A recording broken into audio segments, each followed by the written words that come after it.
Amman, Jordan, September 25, 1997. The sun beat down on the busy streets of the capital, where honking horns and hurried footsteps formed the soundtrack to a seemingly ordinary day.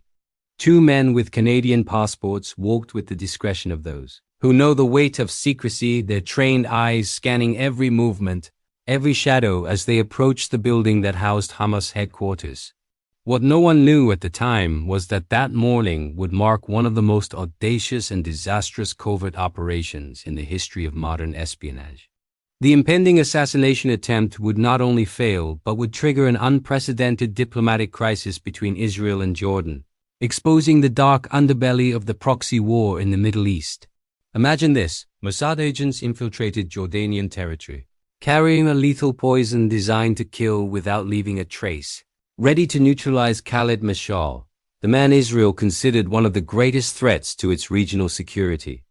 Benjamin Netanyahu, then Prime Minister, had authorized the operation with a clear objective: to eliminate Hamas's external leader before he could orchestrate further attacks on Israeli targets. But what seemed like a perfect targeted killing plan would turn into a political nightmare involving King Hussein, President Bill Clinton, and a prisoner exchange that would free none other than Sheikh Ahmed Yassin, the spiritual founder of Hamas. And if you enjoy this kind of story that blends intelligence, geopolitics, and thriller-worthy twists, help the channel reach its goal of 100 likes on this video. Your support makes all the difference. The burning question is, how could an operation planned down to the last detail by the world's most sophisticated intelligence networks fail so spectacularly? What happened in those seconds when the device was pressed to Khaled Mashal's ear changed not only his fate but also redefined the rules of the game in the shadow war between Israel and organizations like Hamas? Throughout this video, you'll discover who Mashal really is, the behind-the-scenes story of this assassination attempt in Amman in 1997, the reactions that shook Israel-Jordan relations, and how this failed attempt became political propaganda that resonates to this day. Get ready, because this story has poison, antidote, exile, and twists that not even Hollywood could dream up. Who is Khaled Mashal? Khaled Mashal was born in 1956 in the small West Bank village of Silwad, at a time when Palestine still lived under a fragile political equilibrium that would soon be shattered. When Israel occupied the territories in 1967, his family was one of thousands forced to flee first to Jordan, then settling in Kuwait, where Mashal would grow up far from the land he would never stop considering his own. This experience of forced exile profoundly shaped his worldview. He was not just a political refugee, but someone who bore the collective pain of a displaced people. He graduated in physics from Kuwait University, which already reveals something interesting. This was no ordinary activist, but an educated man capable of strategic thinking. And it was precisely in the university environment that he found his true calling, the Islamic student movement, where the ideas of the Muslim Brotherhood fermented among young Palestinians thirsting for change. Mashal's ideological formation did not take place in military training camps, but in the political and religious discussion rooms of Doha, Damascus, and other Arab capitals where the Palestinian diaspora organized. Influenced by the Muslim Brotherhood, a movement that blends Islamic faith with political resistance, he developed an unshakable belief: the liberation of Palestine would not come solely through force of arms, but through the construction of an ideological narrative powerful enough to mobilize millions. Think of it as a kind of Islamic soft power.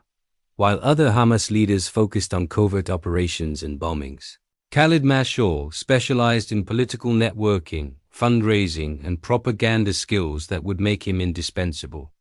In 1996, he assumed leadership of the Hamas Political Bureau, a strategic position that kept him away from the battlefield in Gaza but close to regional power centers. And when Ahmed Yassin and Abdel Aziz al-Rantisi were killed by Israel in 2004, in a series of targeted killings that shocked the Arab world, Mashal naturally became the group's top leader, not by coup, but by survival and competence. What makes Mashal such a fascinating character is precisely this contrast between appearance and essence. Calm, articulate, and deeply religious, he bears no resemblance to the stereotypical image of a terrorist portrayed in Western media. In interviews, he speaks with the serenity of a university professor, choosing each word carefully, constructing arguments that blend historical references, verses from the Quran, and sharp geopolitical critiques. But this diplomatic facade hides something darker. Mashal is accused by Israel of being the main financial and ideological mastermind behind attacks that killed hundreds of civilians. A man who, according to Israeli intelligence, maintains connections with terrorist networks throughout the Middle East. To his supporters, he is a symbol of legitimate resistance to the occupation. To his enemies, a cold strategist who uses religion as a smokescreen. And it was precisely this ambiguity that made him the perfect target for the Mossad in 1997.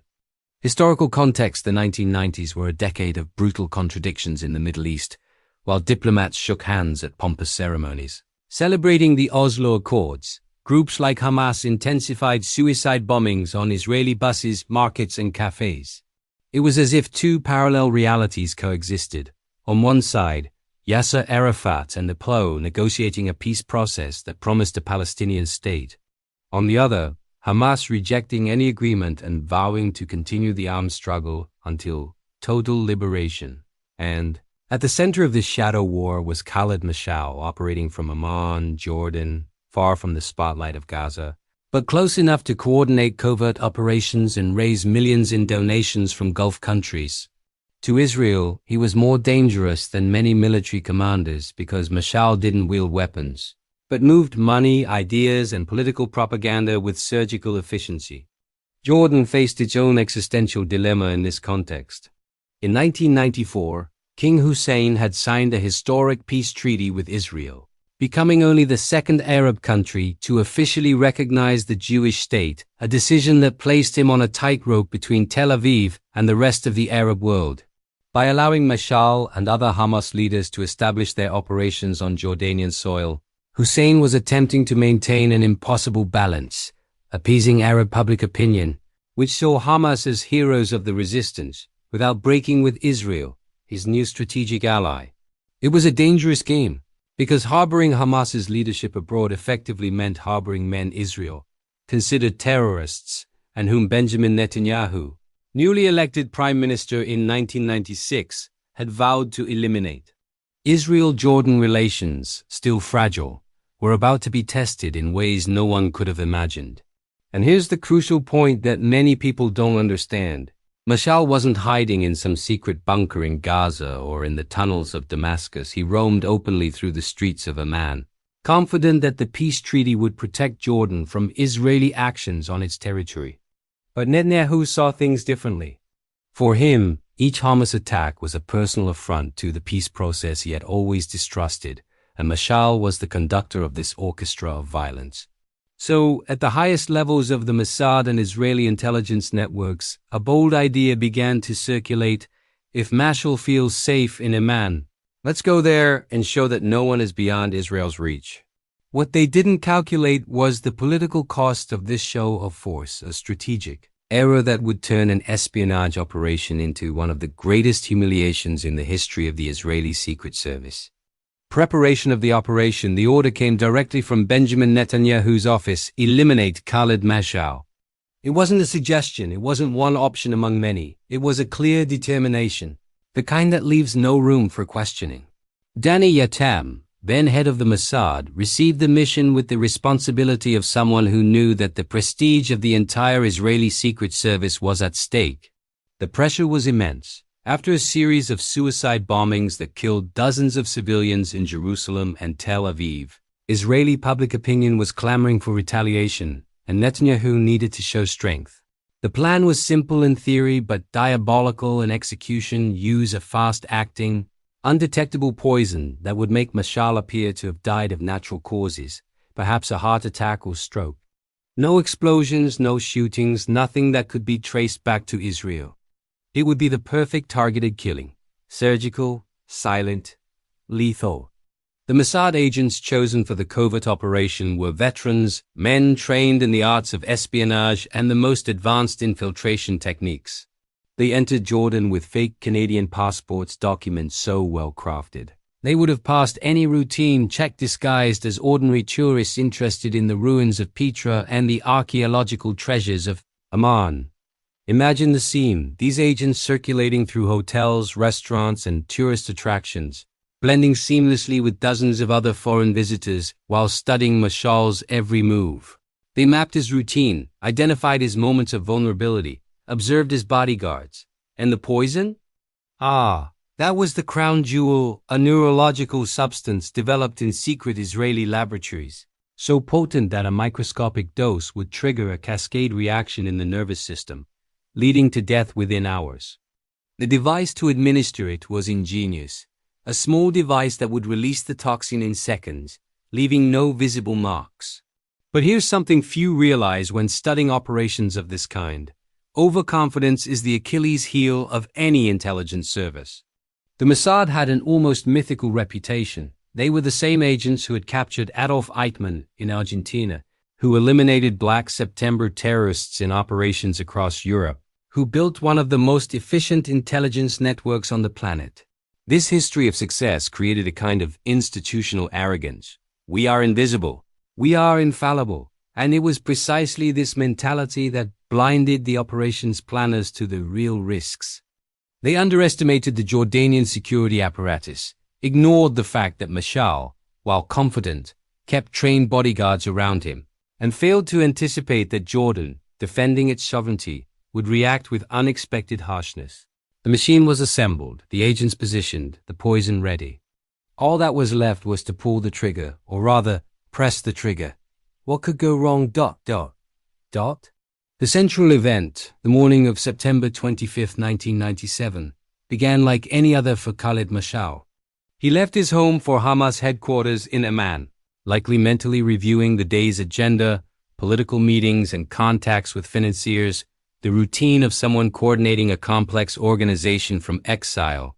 The streets were busy, the typical traffic of an Arab capital teeming with life. Mashal was walking along the sidewalk when two men approached, apparently tourists, nothing to draw attention to. In a quick, precise movement, one of them came too close, invading that personal space we all unconsciously protect, and pressed something against Mashal's left ear. A dry sound, like an electrical crackle, a barely perceptible click. At that instant, the poison entered his system, and the Mossad agents backed away, convinced their mission was accomplished. Mashal stood still for a few seconds, touching his ear, confused, not quite understanding what had happened. But Mashal's security detail wasn't amateur, it was men trained to identify threats. And something about that movement, that approach, had set off alarm bells. Within seconds, they reacted with impressive speed, chasing the two agents through the streets of Amman in a scene worthy of a movie. One of them was captured immediately. The other tried to flee but was caught blocks away. Their Canadian passports were seized, and Jordanian intelligence quickly began to dismantle the covert operation. These weren't tourists, they were Israeli agents on Jordanian soil, violating the sovereignty of a country with which Israel had a peace treaty. Meanwhile, Mashal returned home, likely relieved to have escaped what seemed like just a freak incident. But hours later, reality began to brutally reveal itself. He experienced severe headaches, intense nausea, and began vomiting uncontrollably. Something was very, very wrong. He was rushed to the hospital, and Jordanian doctors were perplexed. The symptoms made no sense. There was no obvious diagnosis. It appeared to be severe poisoning of unknown origin. Mashal fell into a coma, and doctors worked around the clock, unsure of what exactly they were up against. Meanwhile, in Tel Aviv, Mossad leaders quietly celebrated. The assassination attempt seemed to have worked. The poison was doing its job. Mashal would die within hours, and Israel would have eliminated one of its greatest enemies without a trace. But they didn't count on two crucial factors. First, that the agents would be captured. Second, that Jordan would use this capture as devastating political leverage.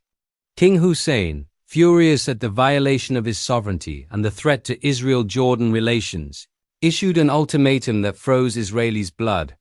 Hand over the antidote now, or the agents will be tried and the peace treaty is over.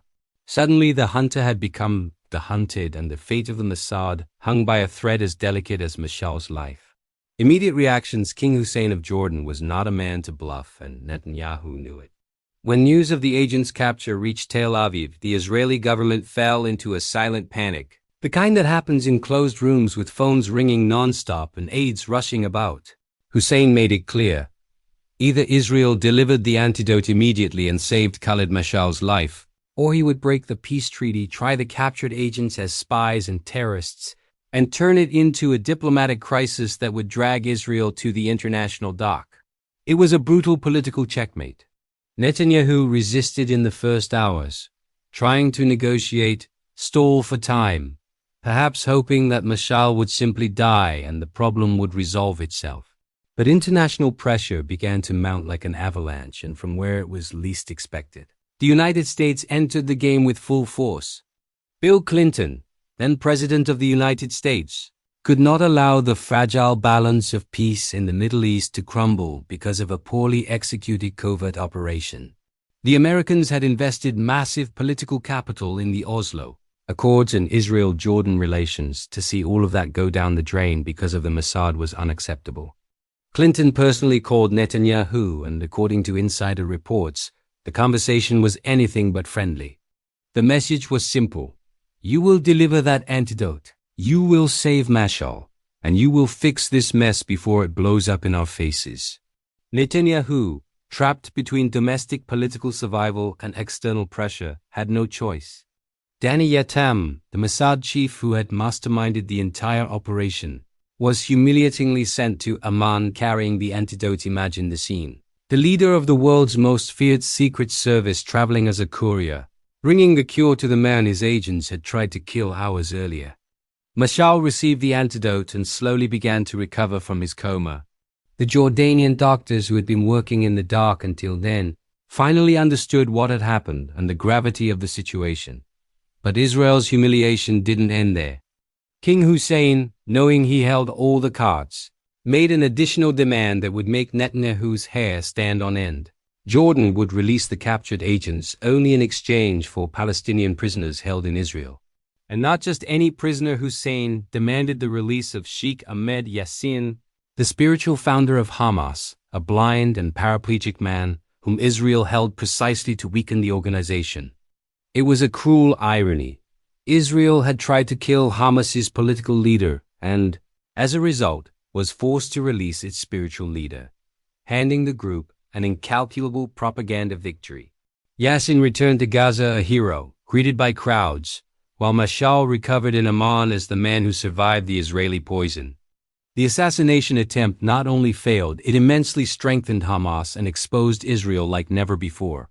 Disputed versions. Israel has never officially confirmed the full details of the Amman operation, and that's no surprise, because publicly acknowledging it would be admitting a monumental strategic failure that shook the Mossad to its foundations. Official silence, however, hasn't stopped intelligence analysts, investigative journalists, and former agents from leaking information over the years, creating a mosaic of contradictory and complementary versions. Some regional security experts claim the poison used was experimental, a new generation of neurological toxins that had not yet been field tested, which would explain why it took Jordanian doctors so long to identify the symptoms and why the antidote needed to be so specific. Others argue that the problem wasn't the poison itself, but the execution. The device may have partially failed, delivering an insufficient dose, or Mashal may have turned his head at the last second, causing the agent to miss the ideal injection site. Whatever the truth, the fact remains that something went terribly wrong. The most widely accepted version among intelligence veterans is that the Mossad grossly underestimated the security apparatus surrounding Khaled Mashal. They thought that, because he was in exile, far from Gaza and Damascus, he would be an easy target, protected only by a few amateur bodyguards, a fatal mistake. The men surrounding Mashal were trained professionals, many with experience in proxy wars in Lebanon and covert operations throughout the region. When the Israeli agents approached suspiciously, these bodyguards identified the threat instantly, something the operations planners in Tel Aviv simply didn't anticipate. And there's another detail that few mention. Political pressure on Netanyahu to act quickly may have accelerated the planning too much, skipping crucial reconnaissance and preparation steps. It's like that saying every strategist should have tattooed on their forehead. Haste makes waste, and in the world of espionage, imperfection spells disaster.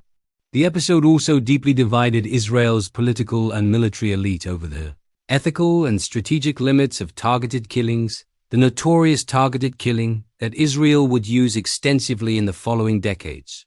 Some argued that Mashal was a legitimate target, a terrorist leader who coordinated deadly attacks against Israeli civilians, and that attempting to eliminate him was a right of self-defense. But others, including veterans of the Mossad itself, argued that the operation was hasty, poorly planned, and that the political cost far outweighed any tactical benefit. After all, what did Israel gain? Nothing. What did it lose? International prestige, Jordan's trust, 2 captured agents, and it was even forced to release Sheikh Ahmed Yassin, handing Hamas its biggest propaganda victory in years. Some say that this failure forced a complete overhaul of Israeli covert operations doctrines and that, paradoxically, the failed attempt on Mashal made the Mossad more lethal and cautious in the following decades. Strategic impact: the Mashal case transformed a relatively low-profile political leader into a living legend, and that's political propaganda of the highest order, the kind you can't buy or manufacture. Think about it. Khaled Mashal went from target to miraculous survivor, the man who received Israeli poison in his ear and lived to tell the tale.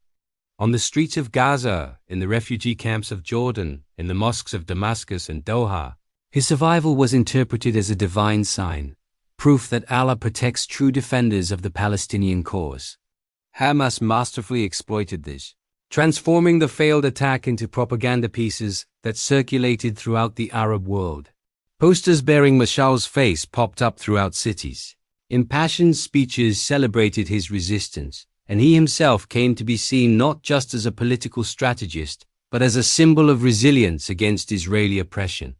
Israel tried to kill him, and ironically made him immortal in the eyes of millions. Mossad. The 1997 Amman operation represented a bitter lesson that reverberated for decades in regional security and covert operations doctrines. After that fiasco, there was a radical shift in the way Israel conducted its targeted eliminations. Gone were the exotic attempts with experimental poisons and cinematic devices. The Israeli Secret Service returned to basics, but refined. Precision missiles fired from drones, controlled explosions in cars, operations with elite snipers. And most importantly, they began using cutting-edge technological intelligence, communications interception, satellite tracking, digital infiltration.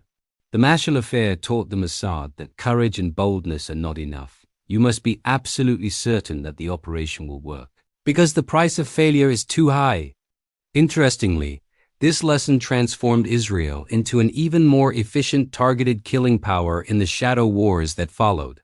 Politically, the incident tested Israel-Jordan relations to the limit, demonstrating that Middle East peace treaties are fragile constructs, sustained by mutual interests but constantly threatened by unilateral actions. King Hussein was furious, not only because Israel violated Jordanian sovereignty, but because it placed Jordan in an impossible position, visit the Arab world. How could he explain to his own citizens, many of them Hamas sympathizers, that he maintained diplomatic relations with a country attempting to assassinate Palestinian leaders on its territory? The crisis was resolved. The Israeli agents were returned. Sheikh Ahmed Yassin was released, but trust between Amman and Tel Aviv took years to rebuild. And herein lies an uncomfortable truth that few admit. That failed attack proved that, in the Middle East, there is no alliance strong enough to survive a poorly executed espionage operation. The proxy war between Israel and groups like Hamas would continue, but now everyone knew the rules had changed and that Mashal, the man who should have been dead, was watching from afar, more powerful than ever. Legacy and controversies. Khaled Mashal continued to lead Hamas until 2017. Living a nomadic life between Damascus, Doha, and other Arab capitals that offered him refuge, always on the move, always calculating, always one step ahead of anyone trying to track him. His trajectory after the failed attack is fascinating because he not only survived physically but also grew politically in ways the Mossad could never have predicted.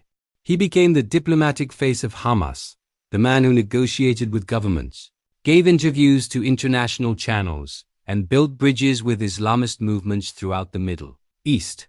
While the internal leadership in Gaza dealt with armed resistance and daily clashes with Israel, Mashal coordinated long-term strategy, raised millions of dollars in funds from donors in the Gulf, and forged political alliances that kept Hamas relevant even under brutal international pressure. He turned exile into a strategic advantage, operating outside Israel's physical reach, but maintaining complete influence over the group's decisions.